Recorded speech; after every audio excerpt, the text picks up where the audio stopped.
Olá, pessoal! Olha eu aqui novamente, no ar, bem-vindos, bem-vindas a todas as minhas corujas e corujinha. Segue-me agora pelas redes sociais, pelo YouTube. Vamos que vamos agora entreter o seu direito à informação. Mantenha-se atualizadíssimo e informadíssimo acerca de questões, novidades, todo o entretenimento nesse arcabouço jurídico, neste giro, neste globinho de 360 graus. Vamos agora pisar em solo. Vamos que vamos acerca do direito à informação. Primeiramente te convido, levanta da poltrona, folgado, se inscreva no canal, fortalecendo, edificando a casa. Vamos fazer, amigo, somar, multiplicar e acrescentar. É exatamente, nobres senhores. Vamos a uma temática do dia. Exatamente sobre crimes contra a administração pública. Crimes contra a administração pública. Isso não acontece no Brasil. Não acontece nos 26 estados brasileiros de nossa federação. Isso não acontece por aqui. Crimes contra a administração pública.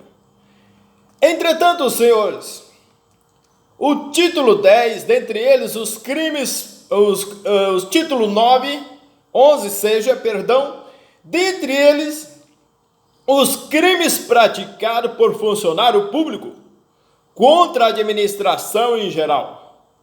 No capítulo 1 do título 11, tendo início no artigo 312, crime e peculado.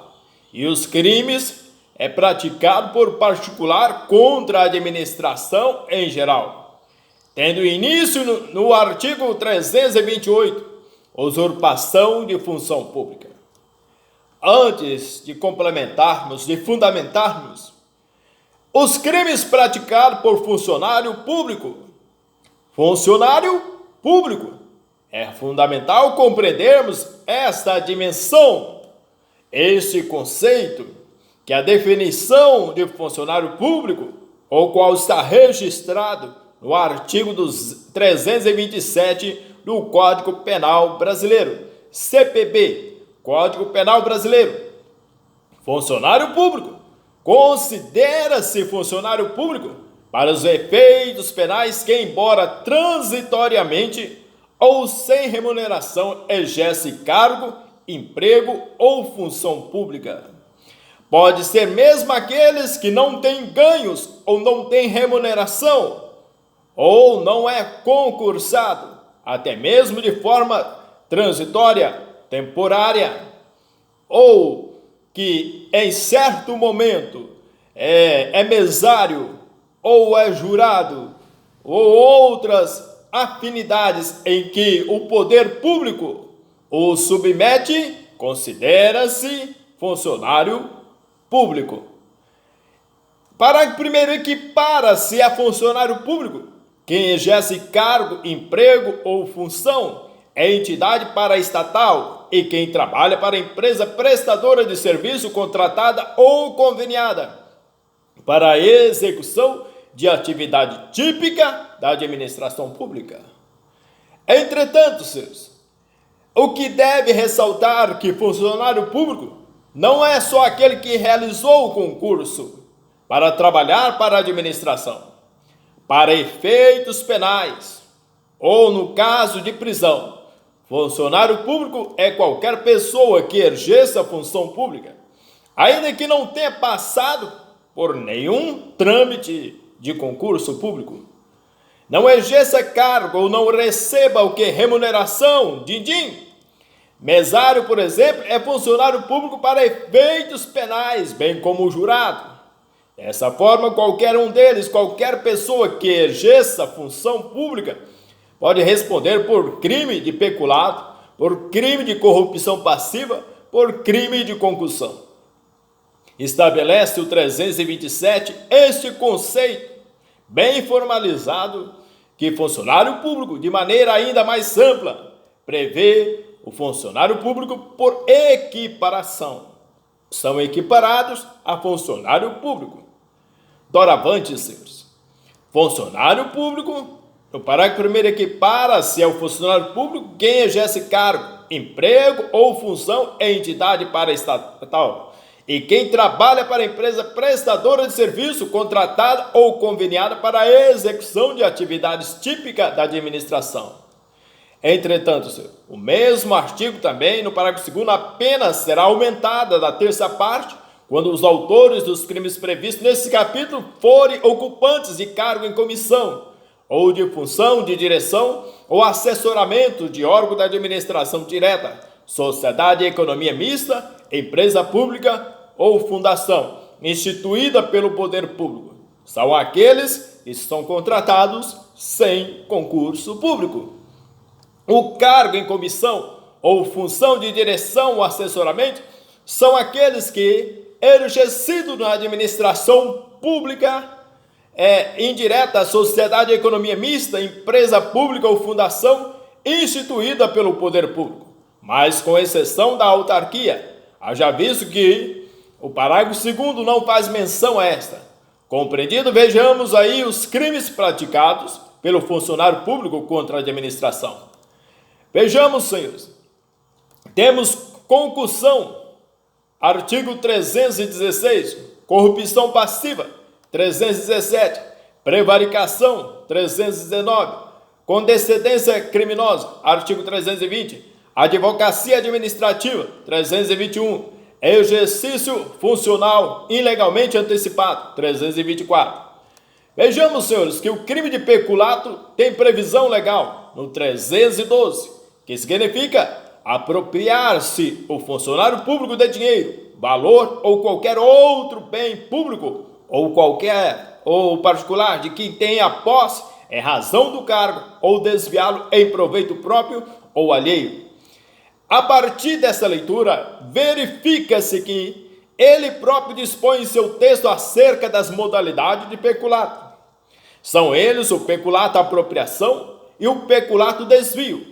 No próprio artigo, o crime de peculato se desdobra em dois, que é o peculato apropriação, que a pessoa apropria como se fosse seu, e o peculato desvio, ambos dispostos no próprio caput do artigo.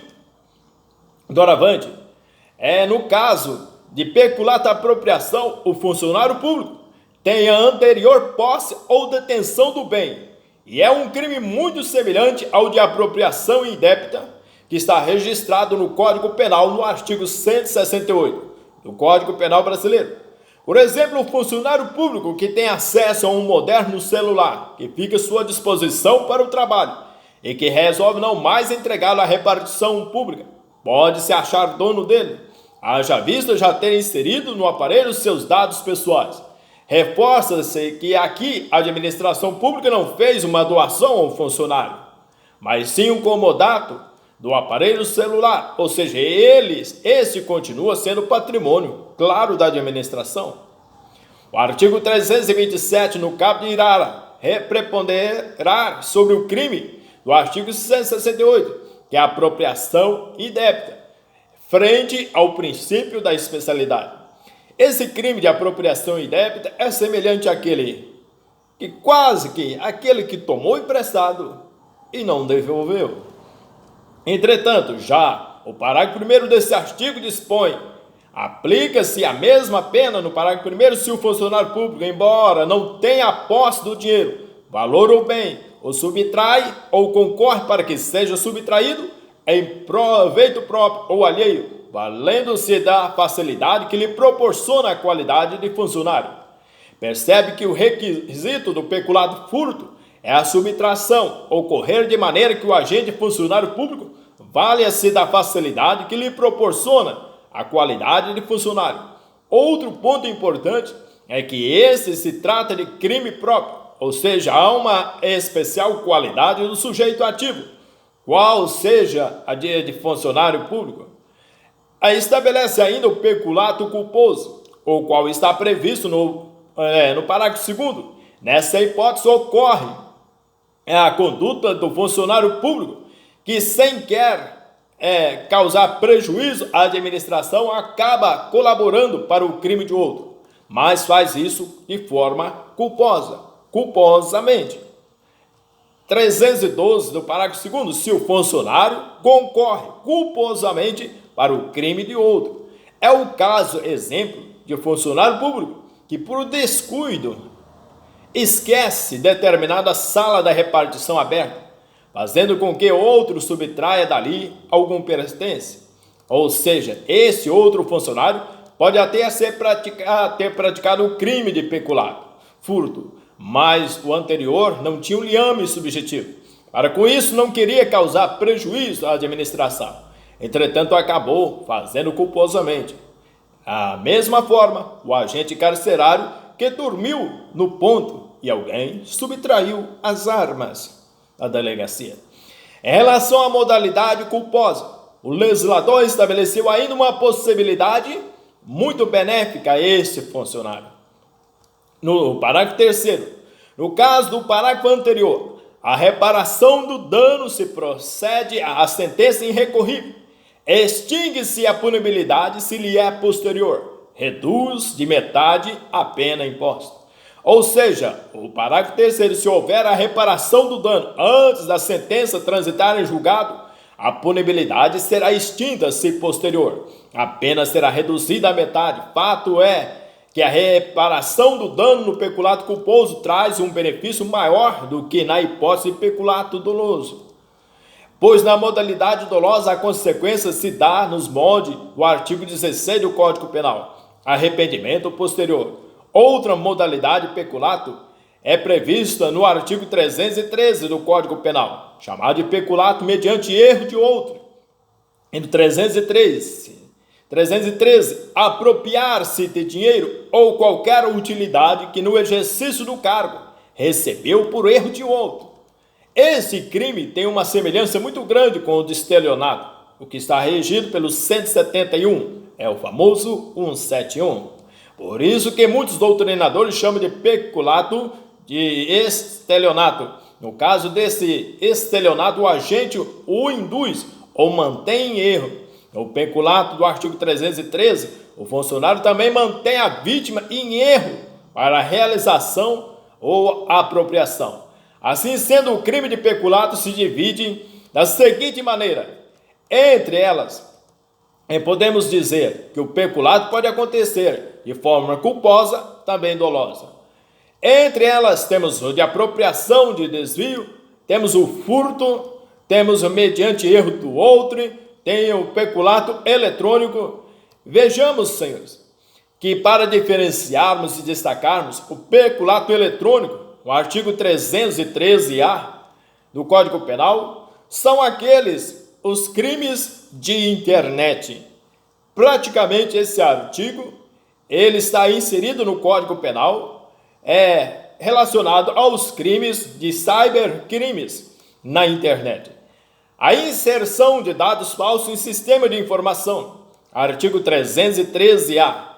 Inserir ou falsificar. O funcionário autorizado a inserção de dados falsos, alterar ou excluir indevidamente dados corretos nos sistemas informatizados ou bancos de dados da administração pública, com o fim de obter vantagem indevida para si ou para outro, ou para causar dano. Perceba que foram feitas as seguintes perguntas: quem pratica, ou que pratica, e por que pratica o crime de peculato eletrônico? Essas são as perguntas necessárias para a compreensão desse tipo penal. Primeiramente, quem pratica esse crime não é qualquer funcionário, mas sim o funcionário autorizado. É aquele funcionário que tem uma carta na mão, há um acesso privilegiado. Por exemplo, o funcionário responsável por realizar o cadastro das carteiras de habilitação emitidas pelo Detran dos estados. Ele é um funcionário autorizado a fazer esse procedimento aí no seu município. Ele pratica a inserção de dados no sistema para que as carteiras sejam emitidas, porém faz de maneira a inserir informações falsas ou, claro, omitindo dados. Ele faz o que? Em razão de uma finalidade específica, pois tem o intuito de obter uma vantagem ou causar um dano, um prejuízo a alguém. Já ouviu a expressão, você comprou a carteira? Exemplo, o agente que emite uma carteira de habilitação a alguém que não passou no exame do Detran, no intuito de receber, claro, uma gratificaçãozinha de R$ 5.000, responderá pelo crime do artigo 313-A do Código Penal. Será que um particular pode responder pelo crime de peculato? Depende. Cabe recordar que no crime de peculato, ser funcionário público é elementar do crime. Portanto, se o particular auxilia o funcionário público a praticar o peculato, tendo ciência dessa característica pessoal, ou seja, sabendo que ele é funcionário público, esse particular responde pelo crime de peculato da mesma maneira, pois as circunstâncias de caráter pessoal só se comunicam quando forem ele elementares do crime. Crime de concussão. O que é isso? Concussão. 316 do Código Penal. E também possui, como outro tipo penal, o crime de corrupção passiva do 317. Concussão vai trazer o verbo exigir, para si ou para outro, direta ou indiretamente, ainda que fora da função ou antes de assumi-la, mas em razão dela, vantagem indevida. Percebemos logo mais que o legislador utilizou a palavra exigir, como o verbo núcleo do tipo, o que significa dizer que o agente funcionário público, ao praticar essa conduta, não deixa escolha ao particular. Exemplo, o funcionário público que exige do particular uma determinada quantia indevida em razão de sua função para fazer um determinado procedimento. Já o artigo 317 dispõe sobre o crime de corrupção passiva, que é o verbo solicitar ou receber. Essa duplicidade, solicitar e receber, para si ou para outro, direta ou indiretamente, ainda que fora da função ou antes de assumi-la, mas em razão dela, vantagem indevida ou aceitar a promessa de tal vantagem. Vejamos, senhores, ao comparar o 317 com o 316, observe que a diferença entre eles está no verbo núcleo do tipo. O verbo é solicitar, receber ou aceitar promessa. A corrupção passiva, o funcionário deixa uma margem de escolha ao particular, ou seja, não exige vantagem. Por exemplo, o funcionário que solicita, recebe ou aceita a vantagem devida do particular para agilizar um determinado procedimento que costuma levar dias. Vejamos, por exemplo, que pela corrupção passiva do 317, que é solicitar, receber ou aceitar promessa, vantagem indevida. E a concussão tem o verbo exigir, vantagem indevida. E também corrupção ativa, que é oferecer ou prometer, vantagem indevida.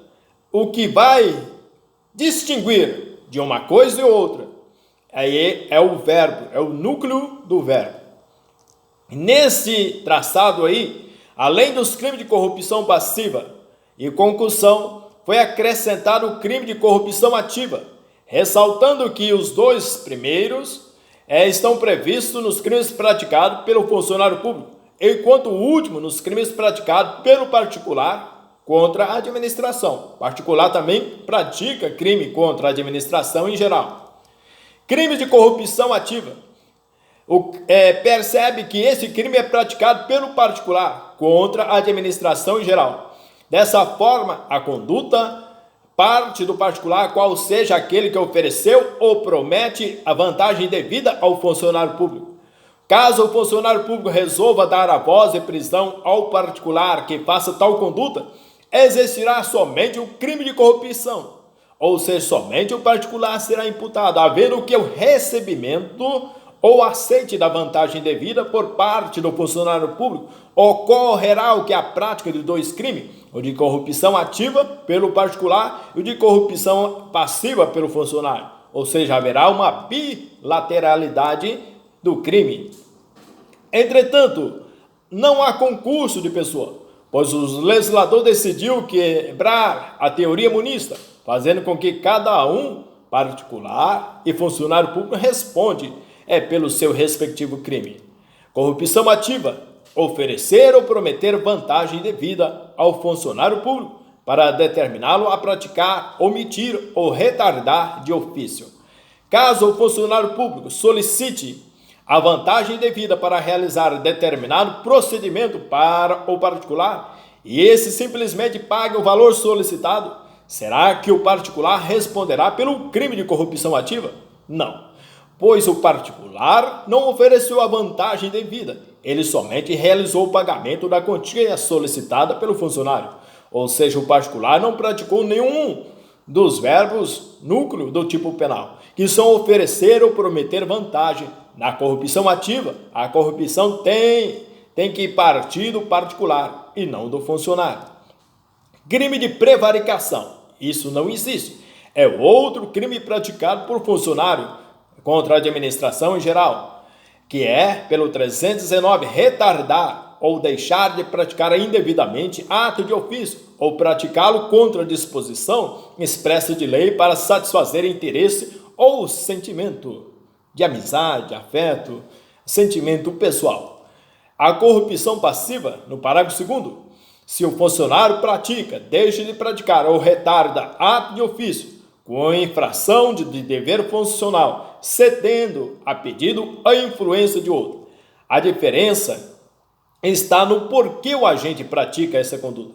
Por qual razão ele deixa de praticar ato de ofício ou pratica indevidamente. Por exemplo, por que um funcionário público deixa de multar uma pessoa quando deveria fazê-lo? Na prevaricação, o funcionário público faz isso para satisfazer interesse ou sentimento pessoal, de família, de amizade ou de outras afinidades. Na corrupção passiva prevista no parágrafo 2º, o funcionário público atende o pedido ou influência de outro.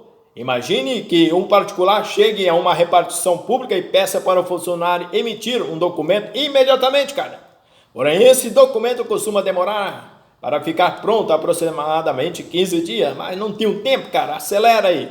Entretanto, naqueles dias, o funcionário que estava de bom humor resolve aí dar uma ajudinha, aquele tapa de amizade, e emite o documento batendo no ombro indevidamente. Essa hipótese retrata-se o crime do artigo 317, parágrafo 2º, corrupção passiva, também conhecida como corrupção passiva privilegiada. Só ao invés desses motivos, o funcionário público emitir o documento porque o particular era seu amigo, ou seja, faz em nome da amizade dos velhos tempos, amigo.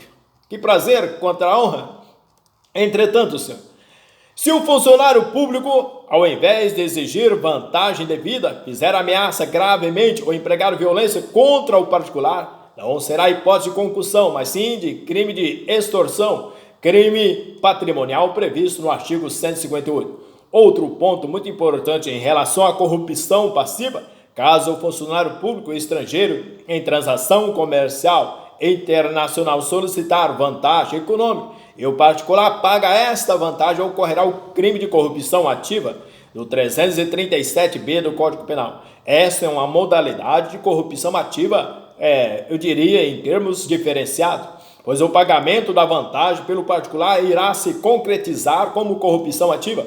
Outras hipóteses diferenciadas abarcadas é quando o particular paga vantagem à testemunha para mentir. Aonde? Em juízo 343 do Código Penal.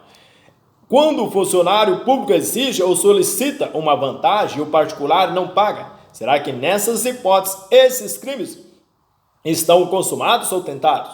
Pois são crimes formais, ou seja, significa dizer que a consumação dá no momento da prática da conduta, não sendo exigido um resultado. O mesmo ocorre para o particular que oferece vantagem e o funcionário não aceita e dá voz de prisão.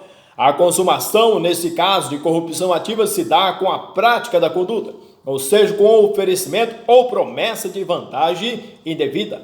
Há casos em que o funcionário público que exige, solicita, recebe ou aceita vantagem indevida faz parte da administração pública fazendária. Nesses casos, por exemplo, esse funcionário poderá praticar esses tipos de crime para deixar de cobrar um determinado tributo, em detrimento da vantagem devida.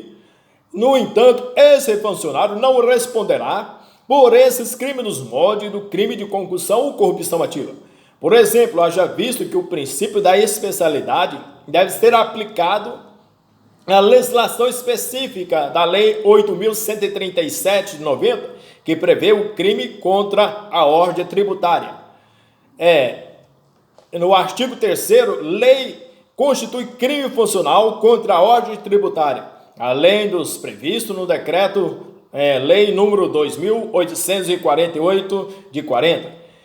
Inciso 1, extraviar livro oficial, processo fiscal ou qualquer documento que tenha a guarda em razão da função, sonegá-lo ou inutilizá-lo, total ou parcialmente, acarretando o que pagamento indevido ou inexato de tributo ou contribuição social. Inciso 2, exigir, solicitar ou receber para si ou para outro, direta ou indiretamente, ainda que fora da função ou antes de iniciar seu exercício, mas em razão dela vantagem devida, ou aceitar promessas de tal vantagem, para deixar de lançar ou cobrar tributo ou contribuição social, ou cobrá-los parcialmente.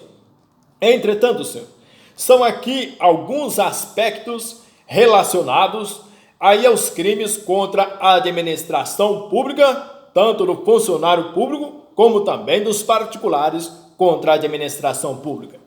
Primeiramente, estou finalizando aqui com esse respaldo final. Se inscreva no canal, fortalece, edificando a casa. Vamos fazer, amigo? Somar, multiplicar e acrescentar. Receba aí o meu carinho, a minha visita. Um beijo no coração, Brasil. Até o próximo vídeo, se Deus quiser, em nome de nosso Senhor Jesus.